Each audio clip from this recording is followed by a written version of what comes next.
All right, welcome back, everybody. Greg Rock here with BPM Institute. We're talking about strategic learning and development with Matt Donovan and Kevin Vautrinot from Excellair. And we're recommending their ebook that they just released recently. Caught my eye. I was able to dig into a lot of the recommendations that they had. Some really great pragmatic stuff in there and some good insight to how the learning and development groups are having a more strategic role and working with the more senior level executives. And so I guess, guys, you learned a lot in that ebook and you shared some really good points. What were some of the biggest misconceptions about implementing an L&D program that you came across when you were putting that together?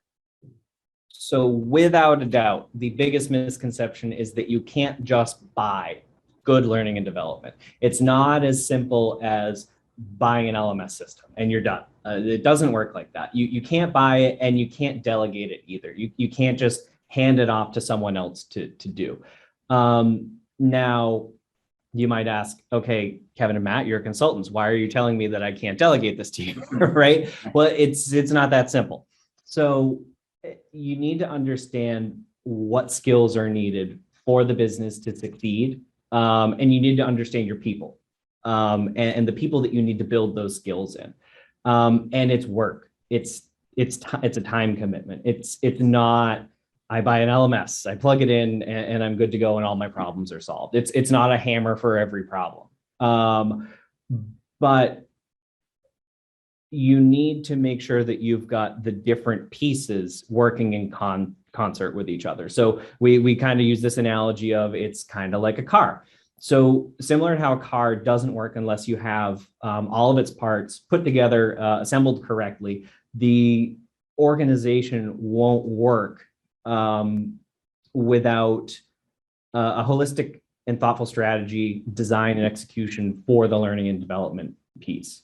We say an LMS is just a really expensive, fancy filing cabinet if you don't fill it with the things that actually you need.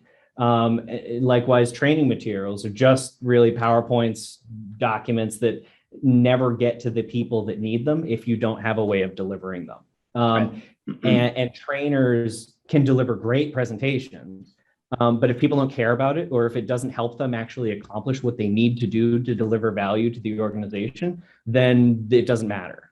So really, you can't, there's no one size fits all. There's no magic bullet that I think we use in the ebook that you can just buy and all your problems are solved.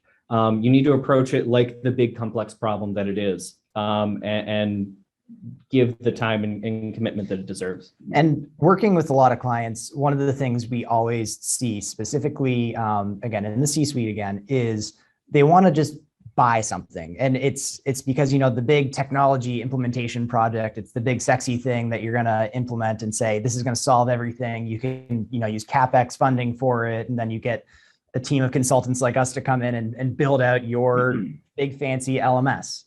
Now, again, unless you know what content and what purpose that is actually going to serve, it's going to fail. And it's not going to give you what you want at the end of the day. Now, saying that you actually need to have your L&D professionals involved in building the strategy, it doesn't have that same spark to it that's saying, oh, we're going to buy this really cool LMS system that's going to allow us to do all these great things. Like, it just doesn't resonate with shareholders. It doesn't resonate with people in the company. But it's really, that is the thing that makes the difference. Yeah. So it's someone much wiser than me once said, you know, the biggest cost is not buying the monster, it's feeding the monster, right? So to your point, LMS is just a big filing cabinet.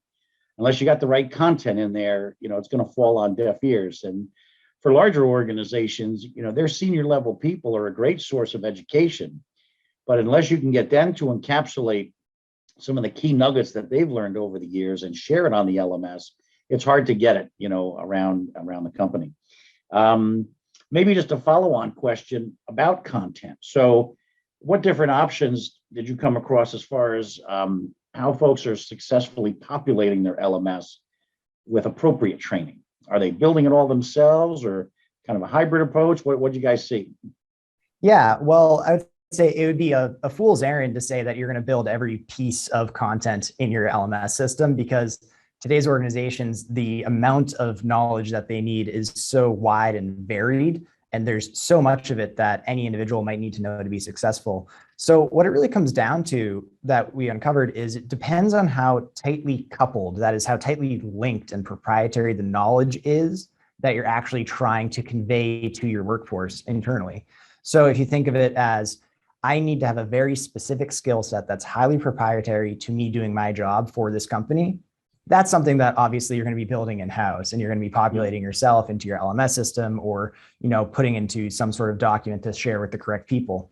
Now, there are other skills that might be slightly less proprietary or less coupled to the work that you're doing. So that's going to be things like project management, process design work. So things where it's maybe not as specific to the industry that you're working in, but it's that deeper critical thinking stuff that you can actually maybe outsource and bring in somebody else in order to deliver it. Yeah, and I would add to that, we actually, I really like this question because it reminds me of a blog that I just reviewed internally that it's coming down the pipe pretty soon, talking about kind of trends in learning and development. And some of the things that we found was e-learning, micro-learning, and a shift away from in-person instructor-led trainings and classroom trainings that have been the norm for forever, effectively, and more bite-sized pieces, more kind of curated content, more personalized content, but also that sourcing learning content from areas of your organization that might seem unconventional to people. So sourcing learning content from your employees, from your staff, and then having social learning as a way of consuming that. So not so much classroom time with one instructor or one teacher, but leveraging the staff that you have, your subject matter experts, to be teaching at the grassroots level across up and down your organization. And technology has been huge in the ability to do that, because if you think even 10 years ago, the way that we measured success of training was how many names did you get on the sign-in sheet as people walk through the door. Now, of course, technology, and it does play a big role. You can outsource things like that to your staff, and you can have those micro learnings. You can have all the knowledge of the organization being put in and leveraged by different individuals. So you really should not minimize, I think, the role that technology can play in delivering these new training approaches. Yes. Yeah, no, I agree with you guys. We've seen it firsthand. Our portfolio of training courses cover, I will call them horizontal disciplines that can be applied to almost any industry. Things like BPM, things like business architecture, digital transformation. But we made an investment in an LMS about 1.5 years ago, an Adobe product. And one of the things that it lets us do is we can not only do our one-off trainings and our on-demand trainings, but it lets us create a private portal for companies so they can pick which of our courses they'd like to have their folks get to. And we also have the ability to have them host our training on their LMSs. So I think the connectivity and the technology has come a long way. And so there's a lot more opportunities for folks to populate their LMSs with the appropriate training.